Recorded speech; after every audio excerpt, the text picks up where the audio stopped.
ওদের বলেছি আমি বাড়িতে ফিরতে তৈরি না। এ কি বললেন মার্টিনেজ। সুপ্রিয় দর্শক, বিস্তারিত জানতে পুরো ভিডিও দেখুন। কতবার নায়ক হলেন এমিলিয়ানো মার্টিনেজ। আর্জেন্টিনার বিপদে তিনি এগিয়ে এসেছেন সবসময়। দলকে টেনে তুলেছেন খাদের কিনারা থেকে, বিশ্ব চ্যাম্পিয়ন করেছেন, এর আগেই জিতিয়েছেন কোপা আমেরিকা। তবুও জেতার ক্ষুধা কমেনি। এবারের কোপা আমেরিকার কোয়ার্টার ফাইনালে আরও একবার নায়ক হয়েছেন মার্টিনেজ। ইকুয়েডরের সঙ্গে 1-1 গোলে ড্র হয়ে আর্জেন্টিনার ম্যাচ। এরপর পেনাল্টিতে প্রথম শটই মিস করেন লিওনেল মেসি, কিন্তু টানা দুটি শট ঠেকিয়ে নায়ক হয়েছেন মার্টিনেজ, জিতিয়েছেন দলকে। ম্যাচ জয়ের পর তিনি বলেন, আমি আমার সতীর্থদের বলেছি আমি বাড়িতে ফিরতে তৈরি না।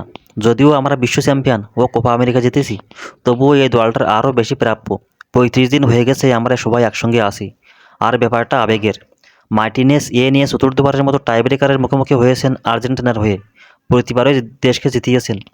বারবার এভাবে পেনাল্টি ঠেকানোর রহস্য জানতে চাইলে তিনি বলেন তার অধ্যবসায়ের কথা। তিনি বলেন, আমি এটার জন্য কাজ করি, প্রতিদিন 500 শট ট্রেনিং করি, সবসময় নিজেকে ভালো অবস্থায় রাখি এবং চেষ্টা করি দলকে যেন সেরাটা দিতে পারি। এই দেশ এমন কিছু প্রাপ্য, যারা টাকা খরচ করে আমাদের দেখতে এসেছে তারাও। আমি গর্বিত, গোলরক্ষক ও মানুষ হিসাবে আরও উন্নতি করতে চাই।